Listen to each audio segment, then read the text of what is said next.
Welcome to the Currency of Knowledge, a County National Bank wealth management podcast, the podcast where we unravel the layers of prosperity, explore the diverse meanings of wealth, and delve into the stories of those who have built their own versions of abundance. I'm your co-host, Christopher Phillips. And I'm Holleigh Baker.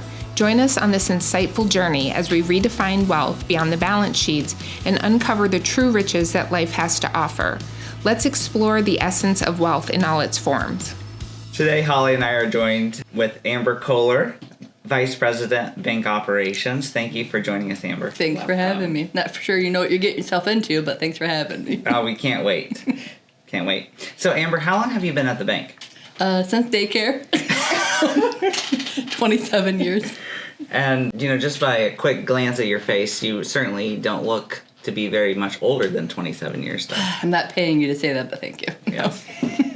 So, we know that you are a very valued and long-term member of our team, and we thank you for everything that you do for the bank. Thank you.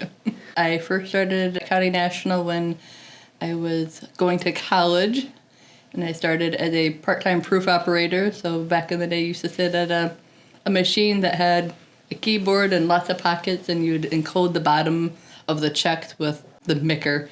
So you have check number, account number, dollar amount, and it would go through a little track. I made it through somehow. Do you know, I actually know what a proof machine looks like. Yeah, because I actually miss them. We used to have races on them about, trying to who could do the most checks in the shortest period of time it was. So my aunt was a cashier at a very small one-branch bank in southern Indiana, and she ran, I think, many departments for the bank that we would consider operations maybe area. And in the 5th grade, I did a speech about becoming a proof operator.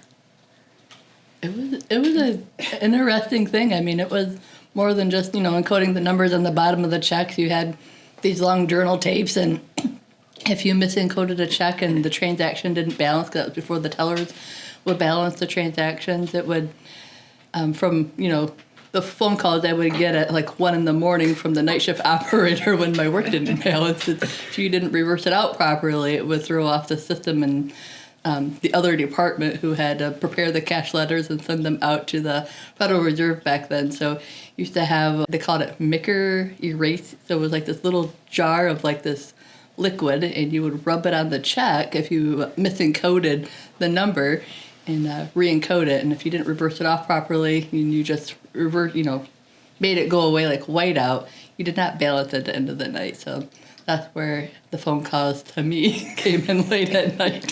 Interesting. Things have quite changed. They have, yes. Since then, now we're able to pay with our phone using CMB's debit card. Correct. A lot more digital technology today. That's great. Does that make the balancing easier? It does make balancing easier because it's in somebody else's hands. So outside the bank, you and your husband have a fruit farm that mainly consists of strawberries and I think peaches maybe a little bit, apples. Yes. So we live in Jerome, Michigan, and we have about 50 acres, but we have 5 acres of strawberries. So we open up in June for the strawberries, and then we have about 1.5 acres of fruit trees, so a little bit of peaches, apples, and then some oddball trees such as cherries and prunes and apricots. But mostly we sell the strawberries during June to our customers, and then we'll have a small amount of apples that we sell. We really don't sell or advertise the peaches too much. So if you're hearing this, the peaches are not for sale. So is that do people come and pick them, or? The strawberries, we open up and clients can come in and pick their own strawberries, and then we hire about 20 local teenagers, and then they pick in the mornings for orders, and then we sell like pre-picked berries up front of the farm. Wow. And then the apples, we pick the apples ourselves, so we don't allow anybody hanging from the trees but me. So. What type of apples? A Honeycrisp, Ida Red, Jana Gold. We got a few, mostly Honeycrisp. Nice. Those are our big sellers. Those are my favorite ones. Yes, that is one of my top apples. The Honeycrisp? They are Yes. good. Oh. Yeah, they are good. Yeah. How many years have you been doing the fruit farm? The fruit farm, so we're going on our 20-year anniversary of being married, and I think we started the fruit farming just a few years into our marriage, so I'm going to go with maybe 17 years we've been doing the fruit farming. So my husband grew up in Sutton's Bay, up past Traverse City, so his family grew up in the fruit culture, I guess. They have lots of cherry orchards and everything up there. I grew up down here on a dairy farm. Tell us more about the fruit culture. The fruit culture? It's definitely different from grain farming, I'll tell you that. Yeah, and you came from a grain family. I came from the dairy grain farm, yes. So the two mixing was, quite interesting. He grew up in Case country, Case tractor country, and I grew up, in lower Michigan and the John Deere country. So it was almost a struggle. We almost couldn't get married because of the clash of the tractors. So what kind of, do you have red or green tractors on your farm? Mostly red, but I do have a John Deere lawnmower. Okay. I held my ground. Okay.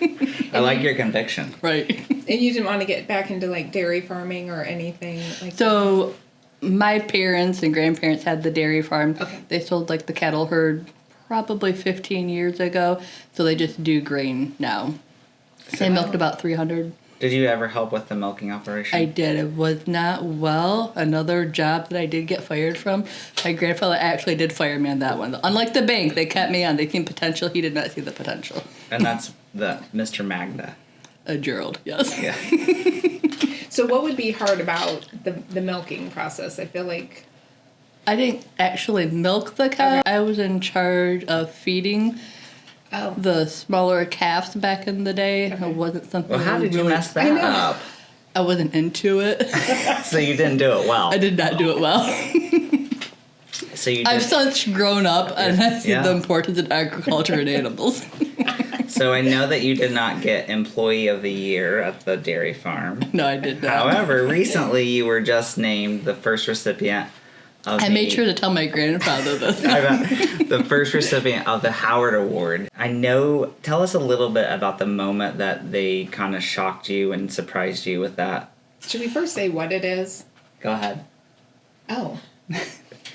The Howard Award is the Associate of the Year Award, Yes. which is named after a long-term associate of ours, Lois Howard, which will be a guest later on Nice. in the season. In 45 years, I think. Lois was 48. 48 years. 48. Years at County National. Yeah. And so the award, which is interesting, this is a funny story. I was meeting with Lois just a week before you were awarded the award, and she said to me, Christopher, I really think you should talk to Joe, and that award should be named the Connor Award. And I said, I'll let him know. I thought that was a good idea. And then at the Christmas party, when they announced the Howard Award, I know she was completely taken off guard. Taken off guard. But I heard an interesting story about when they let you know that you had won the Howard Award. So I'm curious about how you responded. I'm to going to that. look over to other people in the room who I knew were there that day. I was not impressed. I questioned if there are 4 other Ambers that work at County National, so I questioned if they voted for the right Amber, because I get lots of other people's emails and phone calls all the time. So I asked for a recount. Well, I'm going to read just a couple things that the people who nominated you said Under the correct name. under the. Under the correct name. They Amber- got the last name in there, right? Yeah, they said Amber Kohler. That's you. Amber Kohler is the personification of exceptional service. Amber is the go-to for me when I have questions and I'm not sure where to start. If she doesn't have the answer, and she often does, she has a wealth of knowledge. She can always point me in the right direction. Amber has never seemed annoyed with questions or issues and shows tremendous patience and respect for others. I know of many instances when Amber has also provided assistance directly to CMB clients, both during and after business hours. Amber's team seems to enjoy her leadership, and they are great with participating in bank activities. I believe this reflects her positive attitude and engagement with CMB. Have you been able to read your nomination form? No, that's the first one I've ever heard. Yeah. Well, there's 2 more pages of just beautiful things. So I think you should probably take those and put them in your drawer, and when you're having a bad day, you can pull them out. Absolutely. Or And- when I feel like I'm going to lose my patience with somebody, reread that one. Yeah, read that one. So it's quite an honor. No, that is. It actually is very humbling. I would never have thought that be nominated for that. So Yeah. Well, we were very excited for you and so pleased that you received it. No, thank you. Looking at 2024, what's new in bank operations, and what can clients be thinking about? I think 2024, we don't have a lot of things on the horizon. I think we're going to focus on products and services that we have, making sure that we're fully utilizing them and that we're meeting the full capacity of what those products offer us. We have, lots of great staff that are willing to dig in deep. It seems like we're always on the go with something, so I think it's going to be a great year to refocus and look at a lot of our processes and making sure that everything's efficient and kind of reanalyzing what our client needs are for moving forward. So one of the things that's really surprises me recently, and we're getting constant issues with check fraud. Can you talk just to listeners a little bit about bank fraud and what they can do to help protect themselves? So I've said this before, and I probably never said it to you, but I think our clients really need to utilize our online banking services more. So we have free online banking, we have the free mobile app. There's lots of different avenues for our clients to be looking at their account balances versus waiting for that paper statement to come into the mail or waiting for your statement to be available in your online banking.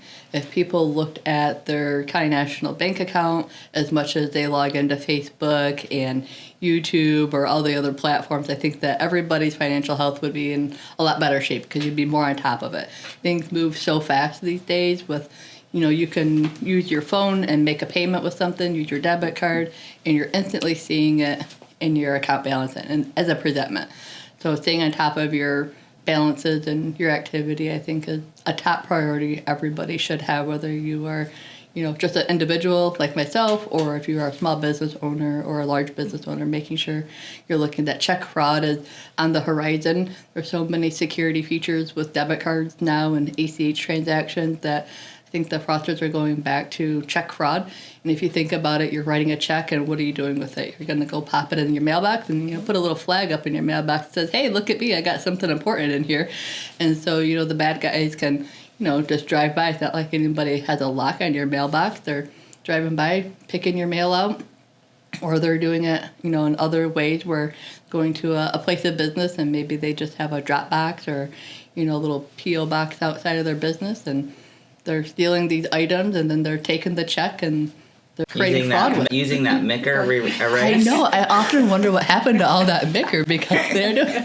No, actually, they keep the micker in place. Okay. That's the smart thing, I guess, that they are doing. So what they are doing is the check is valid. So say I wrote a check to Holleigh and I mailed it to you because, I'm just old and I'm going to throw it in the mail and hope that it gets to her in 2 to 3 weeks.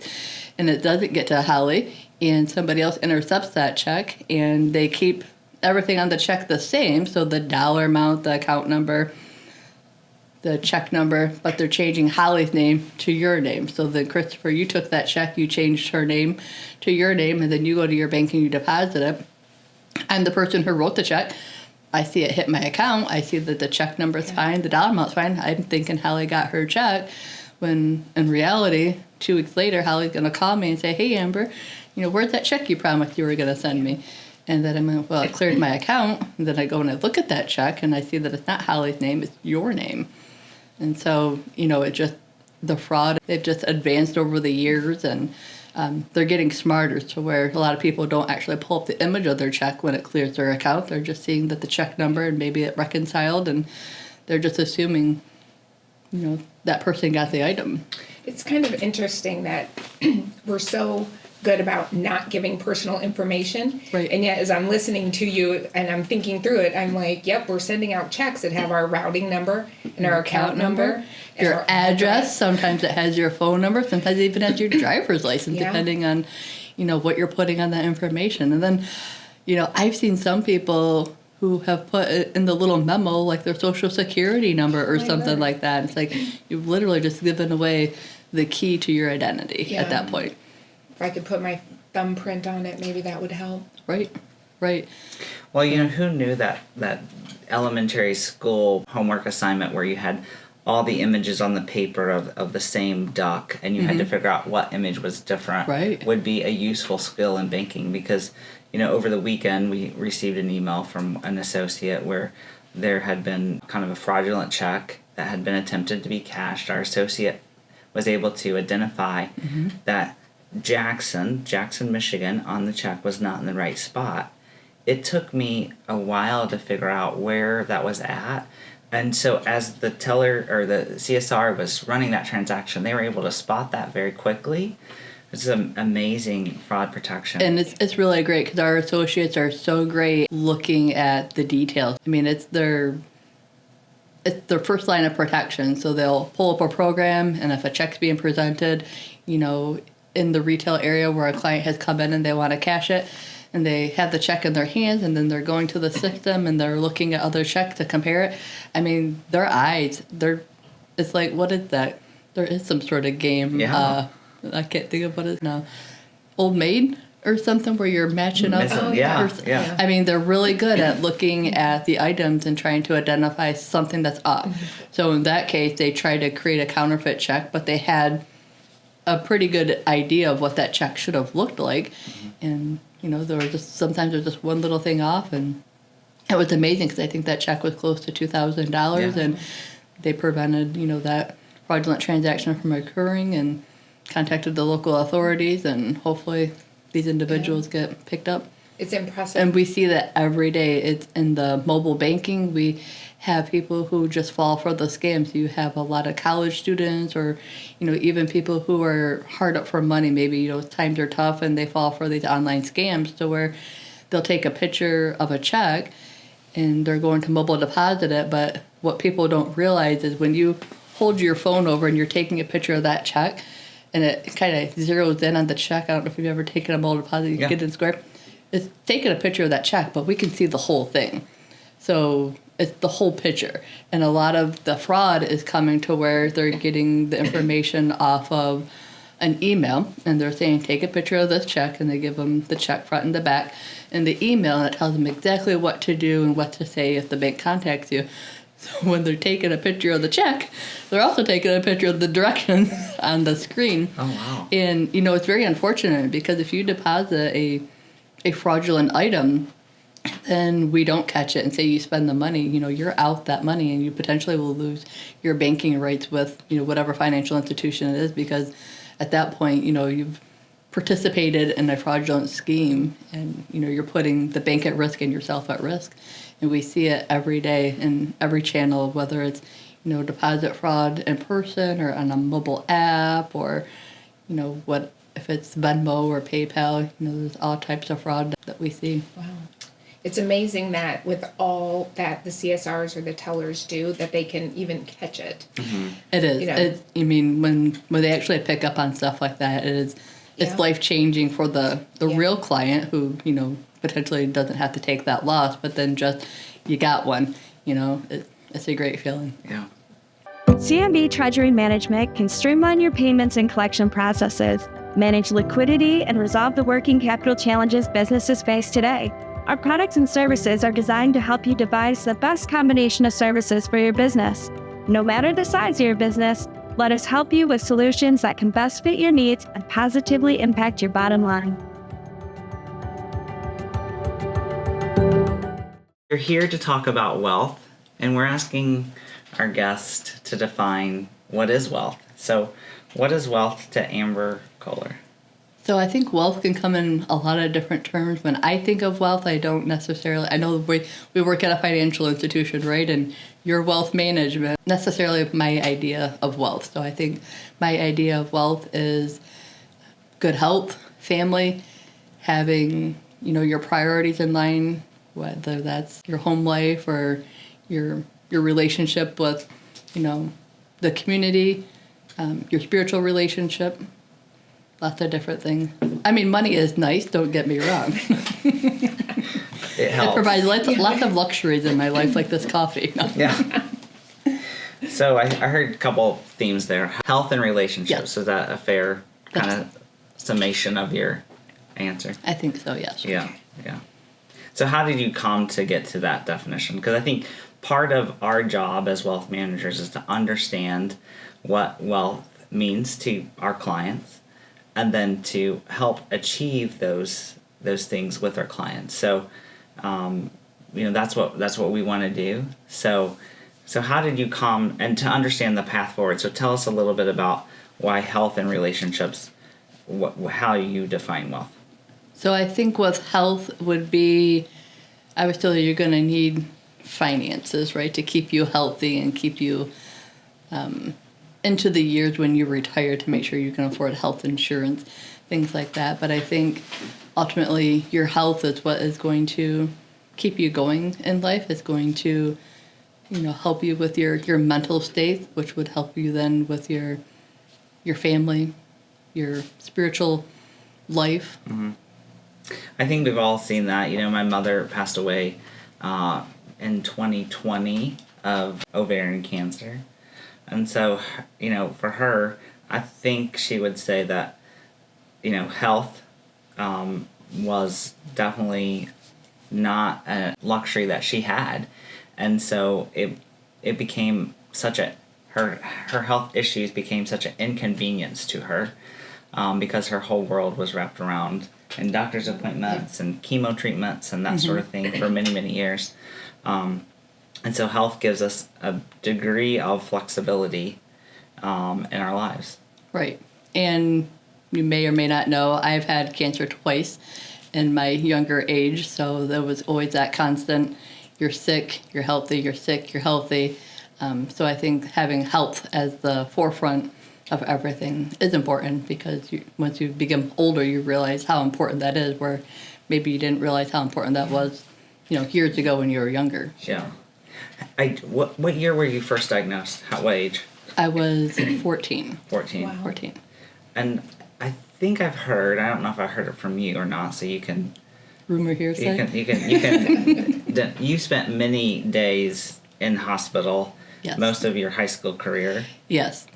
Probably why I'm a bad driver today. I feel like my driver's ed teacher thought I was on the verge of dying. Let her go.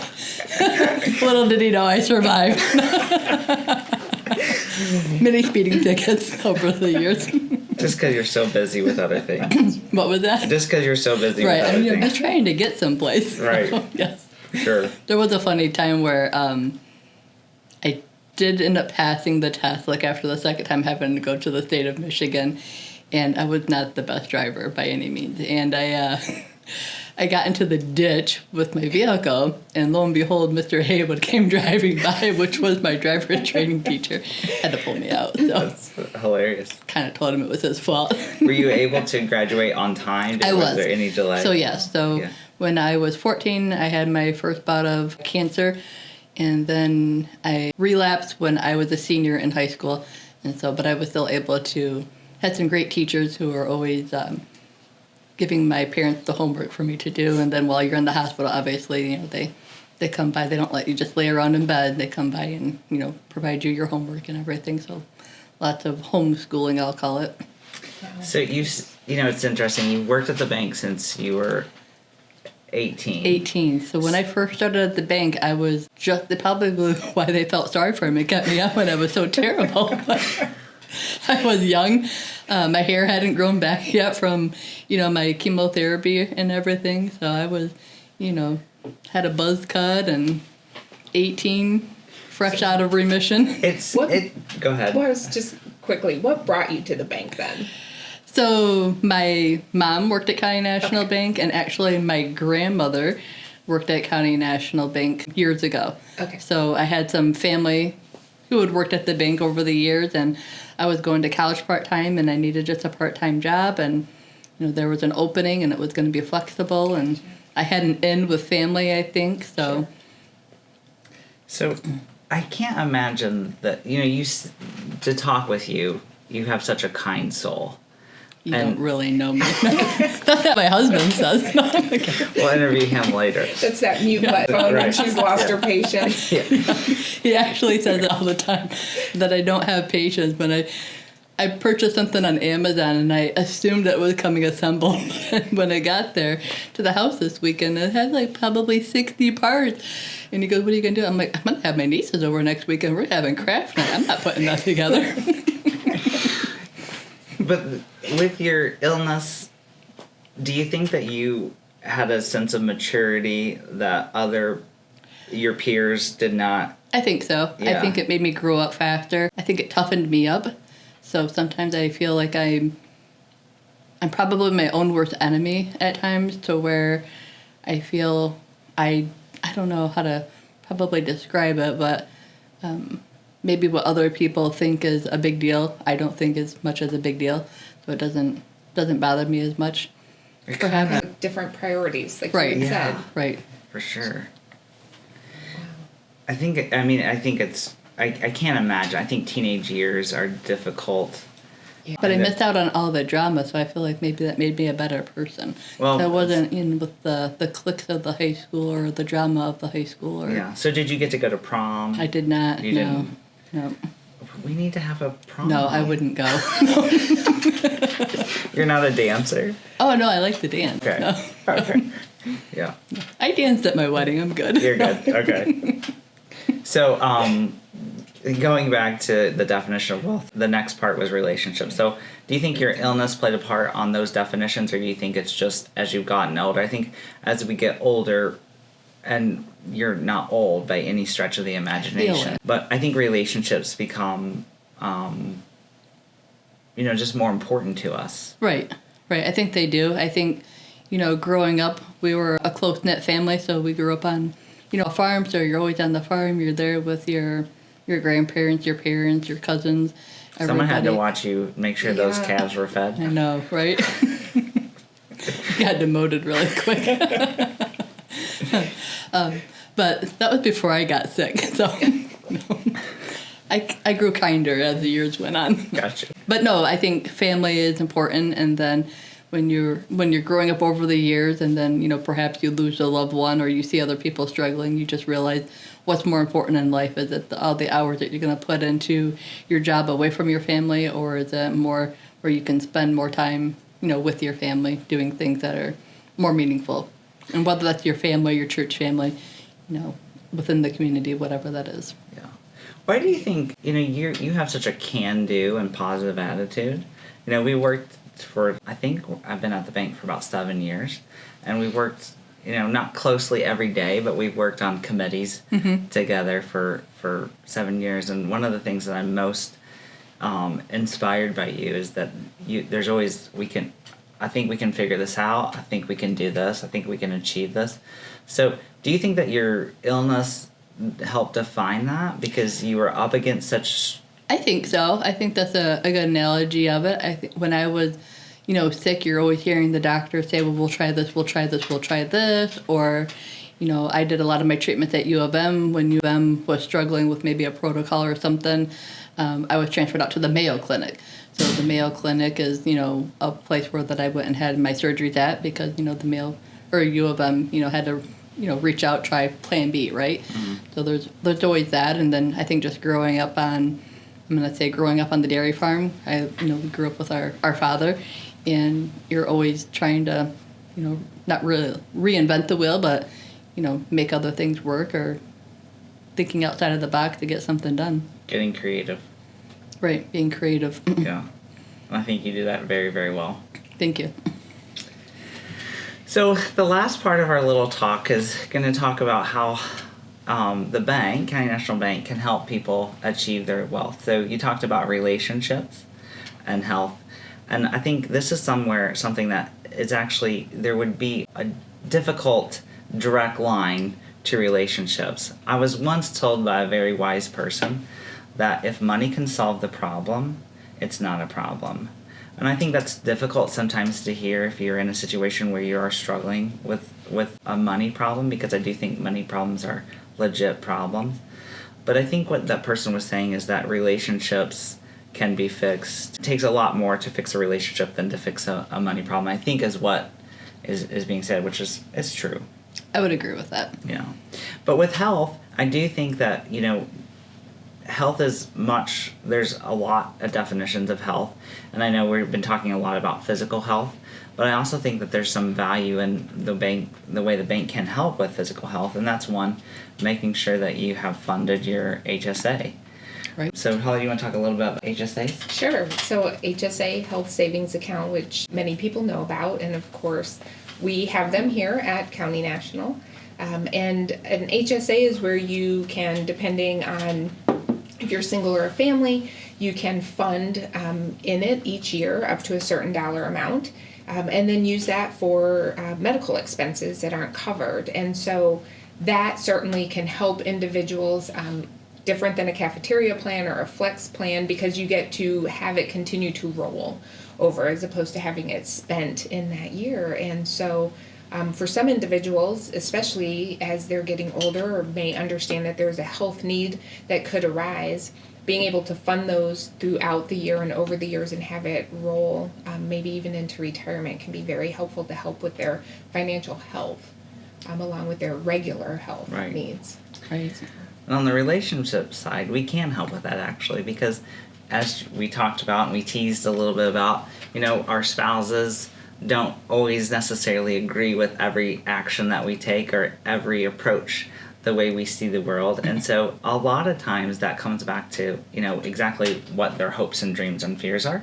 And so through a financial plan, we can help discover those definitions of wealth for each other and help guide a plan so that we can achieve both of those definitions. So again, that's a little bit of a stretch in terms of the role the bank can play, but we can play, and we often play that in family dynamics, because families, the trickiest thing to talk about with a family sometimes is money, and it shouldn't be, Right. but it oftentimes is. It is. Well, and being on the same page with that, whether it's husband and wife or the whole household, of where your finances are, where they're going, and how you're going to allocate those towards the future as well. Absolutely. Or even finding out your differences For sure. makes, For when you're going into it all love struck, sometimes you don't know that there's this financial disconnect. Right. And even if you've been married 20, 30 years, not that any of us are old enough for that, but My husband he loves Excel, so when we first got married, our budget was in Excel, and he had all these formulas and all these calculations, and it used to just drive me insane. I work at a bank, but I don't like to get into the nitty-gritty of the penny and the budget, and he does. He lives for it, so I'm a rounder-upper.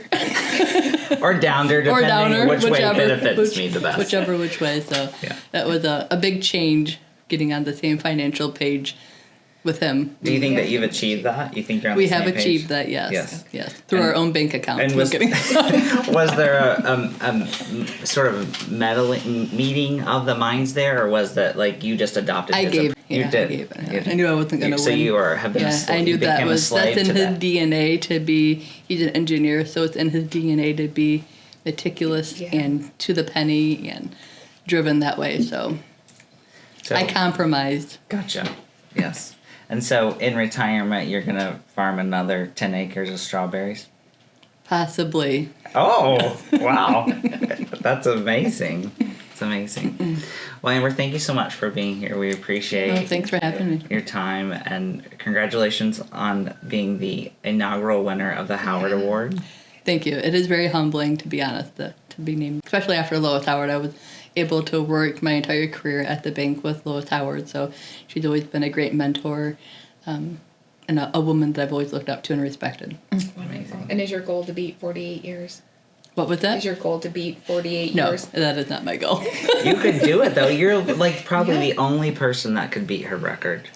Beat her record. There's other potential out there. I'm not sure who that would be. Yeah. We'll Looking at find the them. roster list. We'll find them. So. Well, again, thank you, Amber, so much. It's And we great. wish you all the health and all the best relationships ever. Thank you. We can all think of a successful business, and we know that those businesses have a comprehensive plan. Let County National Bank Wealth Management help you put together a comprehensive plan for your life. Whether that's leaving money to children, or to a charity, or traveling wherever you want, come meet with us, and we can help you plan, prepare, and prosper throughout your life.